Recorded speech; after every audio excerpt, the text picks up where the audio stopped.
I just finished The Legend of Zelda Wind Waker for the first time in 2025, and while the visuals are stunning and story is compelling, I need to talk about how much the sailing drags this game down. You're spending hours upon hours just holding forward on the analog stick, watching the beautiful water scroll by, 3 minutes to this island, 4 minutes to that dungeon, 2 minutes back to the town in a 25 to 30 hour game. You can easily spend 6 to 8 hours doing nothing but sailing, just pure transit time, where you are not actually playing anything. The real problem is that sailing is completely passive. You aim in a direction and wait, occasionally a shark attacks you or you spot a submarine, but these encounters are rare and take seconds to resolve. The other 95% is literally just waiting for the game to let you play again. Loading screen disguised as gameplay. That's really what sailing feels like. A loading screen that happens to look pretty. When you're sailing from point A to point B, what are you actually doing? You set your direction, maybe nudge the stick once or twice to avoid a rock formation, and then nothing. You're not solving puzzles, you're not fighting, you're not making interesting decisions, you're just waiting.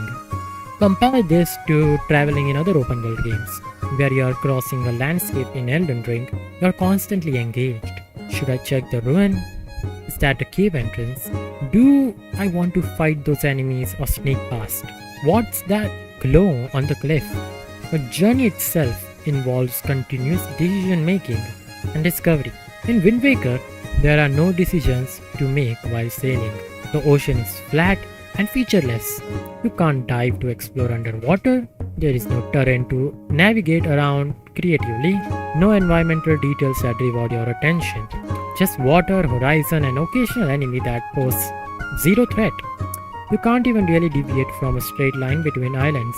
There is nothing out there to discover in the negative space. The time investment never pays off. What makes sailing feel especially tedious is how rarely the destination justifies the journey. You will sail for 3 solid minutes, 3 actual real world minutes, where nothing happens. Arrive at an island, open a single treasure chest with 50 rupees, and that's it. Done. 30 seconds of gameplay for 3 minutes of watching the ocean. Or you sail all the way to talk to one NPC who gives you a clue or an item. Then you immediately have to sail somewhere else. The actual content is so minimal that the travel time feels absurdly disproportionate. It's like the game is wasting your time on purpose. Even the most substantial islands rarely require more than 2-3 minutes once you arrive. So the gameplay loops become sail for 3 minutes, play for 2 minutes, sail for 3 minutes again, play for 1 minute, sail for 4 minutes again. You're spending more time in transit than actually playing the game. The Triforce quest is the worst offender. The actual task, deciphering charts and finding treasure, isn't inherently bad. What makes it excruciating is sailing between 8 scattered locations across the entire ocean, with massively empty distance between each one. You spend more time traveling than treasure hunting. It's absurd. I have heard the defense that sailing is supposed to be relaxing downtime between intense gameplay section, a chance to breathe and take in the atmosphere. I understand that design intent, but there is a massive difference between relaxing and boring, and the Wind Waker doesn't seem to know where the line is. Relaxing downtime works when it's brief, optional, or at least varied. A quiet moment after a tough boss fight, great. A scenic walk through a beautiful environment where you might notice interesting details, perfect. But Wind Waker forces you into a multi-minute stretch of literally nothing, over and over, and you cannot skip it or speed it up beyond what the Swift Sail offers. By the late game, when you are backtracking for side quests or hunting down treasure charts you missed, the sailing becomes genuinely mind-numbing. You have seen the exact same stretch of ocean dozens of times. You know with absolute certainty there's nothing between here and there. You're just enduring the wait until the game lets you play again. The ocean of The Legend of Zelda Wind Waker has no personality. The Great Sea is visually gorgeous, the cel-shaded water, the lighting, the way distant islands appear on the horizon, Aesthetically, it's still one of the best looking ocean environments in gaming, but pretty graphics can't compensate for the fact there is nothing there. The ocean has no character beyond its appearance. There is no weather system that meaningfully affects the gameplay, no dynamic events that make each voyage feel different, no hidden currents or underwater topography that rewards skillful navigation. It's just a flat plane of water texture that you slowly cross again and again for hours. Every voyage feels identical because there is nothing to distinguish one patch of water from another. You could be sailing north, south, east, west, and it would feel exactly the same. It's just blue water, ambient music while you wait to arrive. Playing this game in 2025 highlights the problem even more. Experiencing this game after playing modern open world titles makes the pacing issues impossible to ignore. Wind Waker respects your time so little that it makes you sail for minutes at a stretch with absolutely nothing to do. There is no skill to sailing, just point and wait. There is no discovery, you have already seen what's between the islands. Nothing.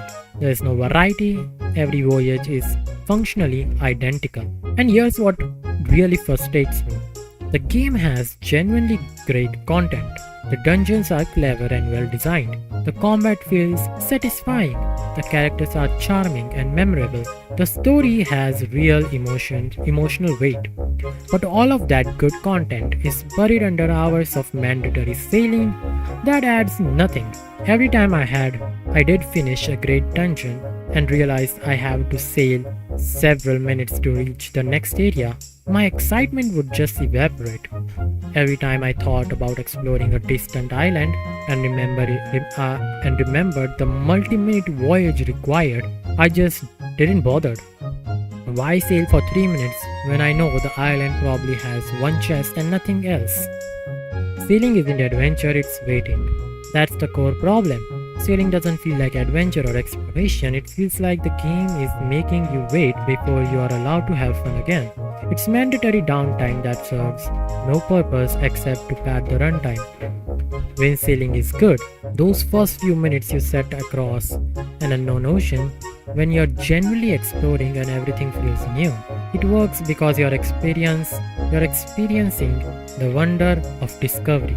But Wind Waker has maybe 5 hours of genuine exploration, maybe even less, and 20 plus hours of sailing, which means you spend most of the time redoing voyages you have already made, crossing water you have already crossed, seeing scenery you have already seen dozens of times. And unlike actual good traversal system, there is no way to engage more deeply with sailing to make it interesting. You can't master advanced sailing techniques, you can't find shortcuts, you can't make meaningful moment-to-moment decisions, you just wait. Beautiful water and lovely music can't make hours of waiting enjoyable. Wind Waker has bones to an incredible Zelda game, but sailing buries that greatness under layers of tedium that no amount of visual polish can fix. Another big gripe I have with this game is the dungeons. They are way too simple. 5 dungeons that look amazing but never challenge you. Wind Waker dungeons are visually stunning but disappointingly easy, presenting obvious puzzles that require no real problem solving. Dragon Root Cavern feels like an endless tutorial of pushing blocks and hitting switches. Forbidden Woods give you the boomerang, then telegraphs exactly how to use it in every situation. You see 5 switches, hit the 5 switches. Tower of Gods should feature clever statue escorting and water manipulation, but instead just tells you exactly where everything goes in a completely linear path. Throughout all 3 dungeons, the game shows you solutions immediately rather than letting you figure anything out, turning potential clever mechanism into mindless execution despite the gorgeous visual. Earth Temple and Wind Temple introduces companion mechanism with Medley and Makar, which sounds interesting but becomes genuinely annoying. The problem? Every single time you want to switch to your companion, you have to pull out the Wind Waker, conduct the command melody, wait for the animation, then take control. need to move medley slightly, conduct again. Makar needs to move 2 feet, conduct again. The constant interruption kills the flow. You're not solving clever puzzles, you're fighting the interface. These dungeons make you conduct the command melody, dozens of times. What could have been an interesting puzzle design becomes exhausting menu management. By the midpoint of either temple, you are tired not from challenge but from repetitive busy work. If you have played other Zelda games, you have probably wished for more challenge and less tedium. There is nothing like the complexity of Ocarina's Water Temple, the mind-bending design of Majora's Stone Tower, or vertical puzzle genius of Skyward Sword's ancient cistern. These dungeons are accessible, maybe too accessible, that you are rarely stuck, rarely forced to think creatively, and in the earth and wind temples, you are mostly just annoyed at conducting the same melody over and over. Another big gripe that I have with this game is the Triforce Hunt is very exhausting. The Triforce Hunt, which happens late in the game when you should be building towards the climax, instead, you are sent to collect 8 Triforce shards scattered across the Great Sea. The HD version streamlined this compared to the original, but even with these improvements, it's still a slog. The real problem is that it's just a fetch quest that requires an enormous amount of sailing. You sail to one corner of the map to get a chart, sail to another corner to fish up the shard, sail across the ocean again for the next chart, sail back across for that shard, over and over. Each individual trip might take 3 to 5 minutes of just sailing. Multiply that by 8 shards, plus all the back and forth between chart location, shard locations, and you're looking at well over an hour of mostly just holding forward on the control stick and watching the ocean go by. There is no variety to it, no challenge, no puzzle solving, just pure repetitive busy work. The problem isn't that it's boring, it's that this happens right when the story should be reaching its peak. You have just learned major revelations about Hyrule, Ganondorf is waiting, and the final confrontation is building. Instead of maintaining that momentum, the game puts you through this tedious scavenger hunt that kills all the narrative tension. By the time you finally collect all the 8 shards and get back to the story, you have spent so long on mindless sailing that you have lost the emotional thread. Despite all this, Wind Waker HD does shine in some areas. The excellent story, Link's relationship with his sister Arlie is genuinely touching. The game opens with him getting his green tunic for his birthday, which feels personal and grounded. Tetra is a refreshing, assertive take on Zelda. It gives her agency through most of the story. Ganondorf's final speech about longing for Hyrule's wind is legitimately moving. It adds real depth to a character who's usually just evil. King Daphne's sacrifice and the game's whole theme about letting go of the past hits pretty hard. The presentation is gorgeous. Even in 2025, the game looks stunning. The cel-shaded art style has aged beautifully. The characters' animations are full of personality. Link's facial expressions during gameplay adds charm to even boring moments. The lighting, especially those sunset over the ocean, is legitimately beautiful. The music is excellent, from the main sailing theme to individual island tracks. The soundtrack is really good. The conducted music during dungeon adds personality and the big story moments have great musical backing. If you're into Zelda lore or want to experience this part of the timeline, the story and presentation make it worthwhile. The problem is that the great moments are separated by a long stretch of sailing, simple puzzles, and content that feels designed more to pad the runtime than improve the experience. How it compares to other Zelda games. Looking at other Zelda games really shows where Wind Waker struggles. Majora's Mask came out 2 years before the Wind Waker and shows what the series could do. It's tighter and more focused. With that 72-hour time loop, every NPC has a schedule. Every side quest connects. The 4 main dungeons are dense and complex, and the transformation mask completely change how you solve puzzles. Despite being deliberately smaller, Majora's Mask feels richer because everything matters. No padding, just concentrated world. Skyward Sword did world design differently.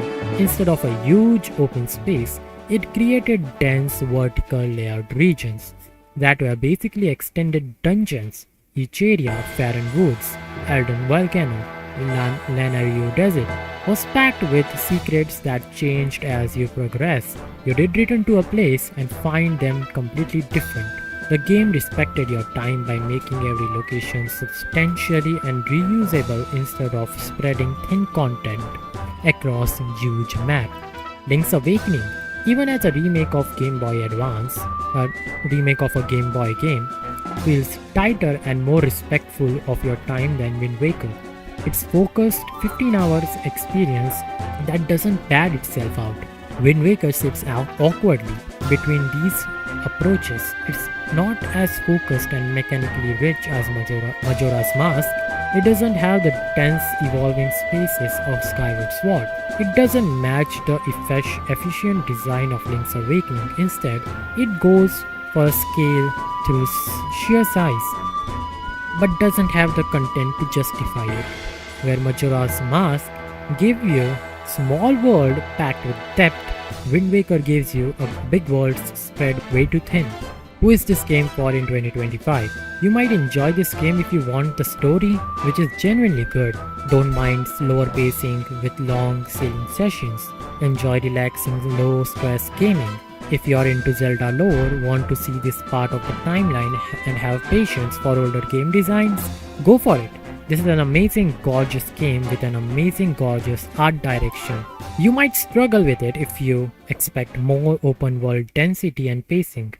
Want complex dungeons with challenging puzzles, prefer games that respect your time, need constant engagement, or if you get frustrated by fetch quest and obvious padding, then I would not recommend this game for you and you might as well skip it. So the bottom line is, Wind Waker HD is a game where you will spend hours sailing across a beautiful but mostly empty ocean, where 5 simple dungeons are stretched across 30 hours with fetch quests and travel time, where the story is excellent, but separated by long period of just not much happening. It's not terrible.